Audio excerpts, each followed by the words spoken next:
We were locating and loading illegal aliens into military aircraft and flying them back to the places from which they came.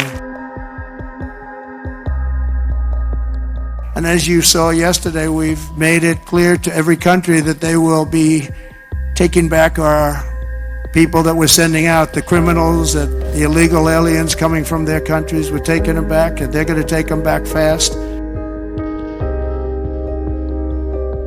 The first US military aircraft carrying 104 Indian nationals landed in Amritsar from America on the 5th of February. While this does mark the beginning of a major crackdown on illegal immigration by President Trump, it also has opened up a storm here in India, a political storm between the opposition and the government. While the two sides are questioning one another and the government is putting its position forward, what does this mean for deportees and the future of undocumented Indians in the US?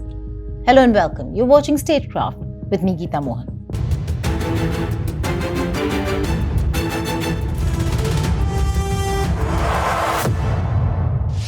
Before we get into the details, first let's listen to External Affairs Minister Dr. Jaishankar, who addressed the Parliament and responded to questions by the opposition on deportation of illegal immigrants, particularly the treatment of those Indian nationals who landed in Amritsar by the United States of America.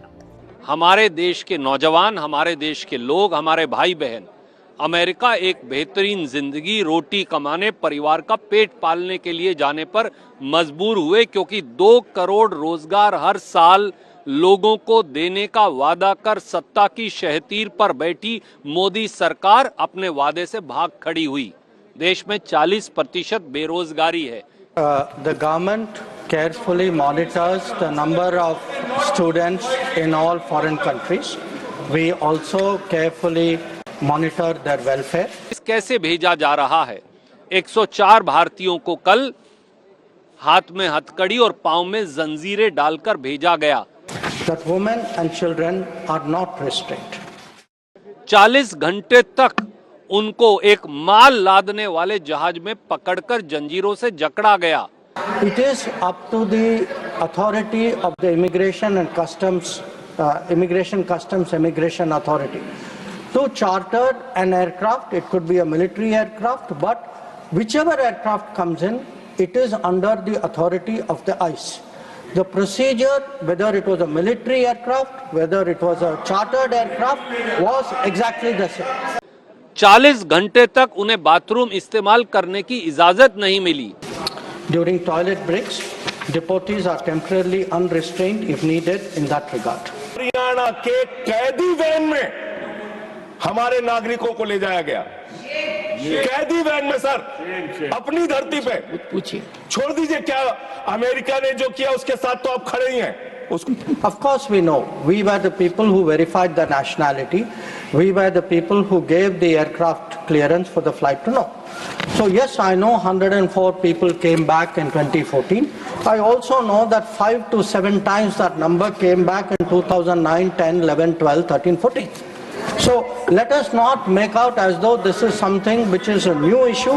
This is an issue which was happening earlier. The minister seemed more focused on defending the US deportation policies than the interest of our own citizens. Of course we know. We were the people who verified the nationality. We were the people who gave the aircraft clearance for the flight to know. So yes, I know 104 people came back in 2014. I also know that 5 to 7 times that number came back in 2009, 10, 11, 12, 13, 14. So let us not make out as though this is something which is a new issue. This is an issue which was happening earlier. What stops our government from sending one aircraft? We don't have a shortage of it. Thank you. What process does the ministry have? Because clearly there's economic distress. They're running away from the country for search of better opportunities. How is the ministry, beyond protector of immigrants, which doesn't do much, how is the ministry ensuring that so many Indian citizens don't have to risk their lives to run away from a failing economy and go to other countries illegally, sir? Thank you. The government carefully monitors the number of students in all foreign countries. We also carefully monitor their welfare. There might be illegal infiltrators or whatever for US.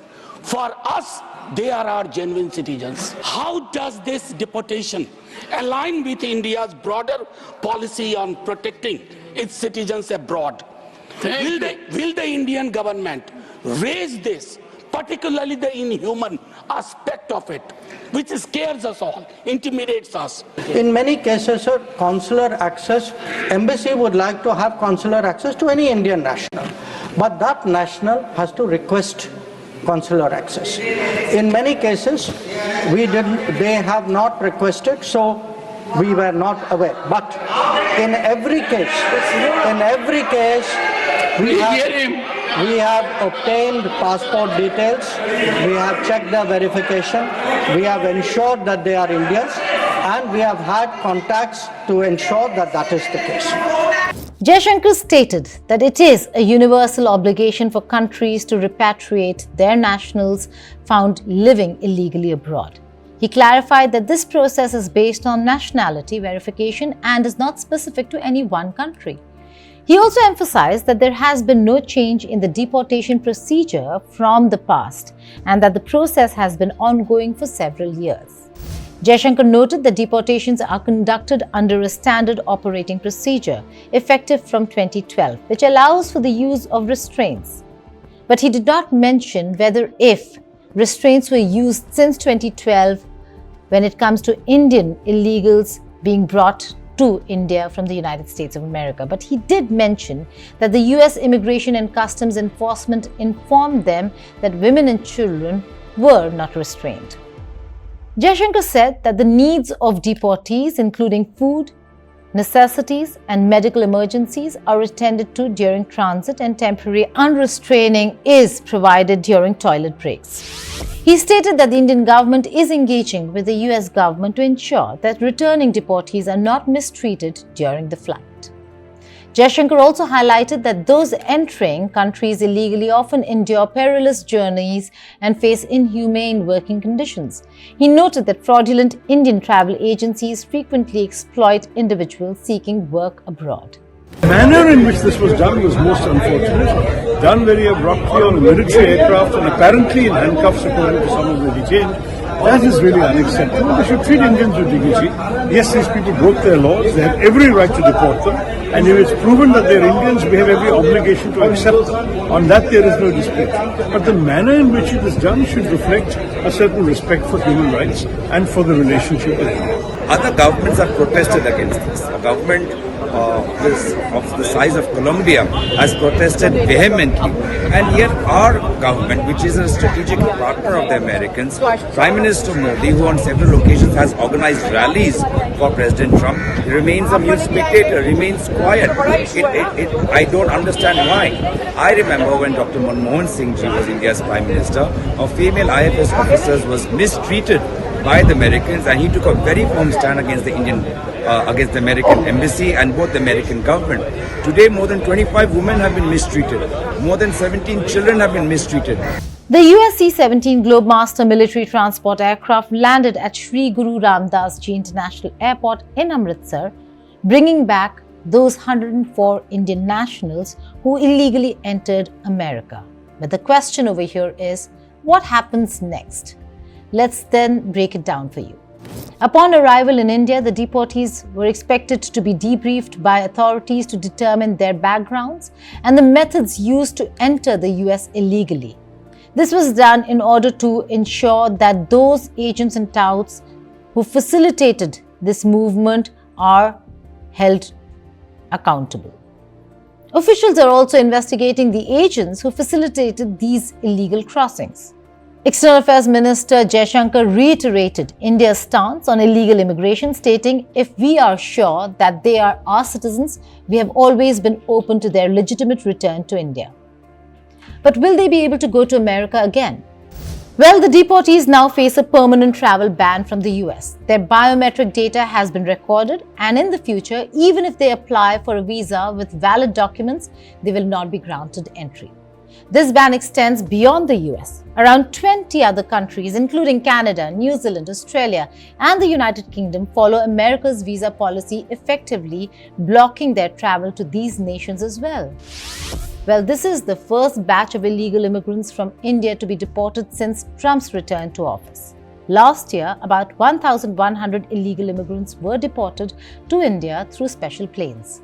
As per reports, there are 20,407 undocumented Indians as of December 2024, who are either facing final removal orders or are currently in detention centers of the US Immigration and Customs Enforcement, that is ICE. Of these, 17,940 paperless Indians are not in detention but are under final removal orders, and another 2,467 are in detention under the ICE's enforcement and removal operations. This makes Indians the fourth largest group by nationality and the first among Asians in ICE custody. President Trump, who returned to the White House last month, had vowed to tackle illegal immigration during his election campaign. Following his return to power, the US declared a national emergency at the Mexico border. Several such deportation flights have already been carried out to countries like Guatemala, Peru, and Honduras. The United States is vigorously enforcing its border-tightening immigration laws and removing illegal migrants. These actions send a clear message: illegal migration is not worth the risk. The Pentagon is reportedly providing planes to deport over 5,000 more undocumented immigrants from Texas and California. Currently, there are an estimated 725,000 undocumented Indian nationals in the US. Trump administration has identified 18,000 for deportation, though experts suggest the actual numbers could be much higher. Illegal migration from India has been on the rise, with many opting for the dangerous donkey route, or as many from Punjab, Haryana areas call it, the donkey route, an unofficial pathway involving multiple countries and high-risk crossings. The lure of the American dream and the promise of better economic opportunities drive thousands to take these risks. However, the journey is fraught with danger. Migrants often face brutal conditions, financial exploitation, and in many cases, eventual deportation. With the US ramping up its deportation efforts, the fate of undocumented Indians remains uncertain. As deportations continue, thousands who once sought a better life in America now face a harsh reality back home. The Indian government is working to ensure that legal immigration channels remain open while discouraging illegal movement. For those deported, the road ahead is filled with challenges. What happens next could shape future migration patterns between India and the United States of America. Thank you for watching Statecraft.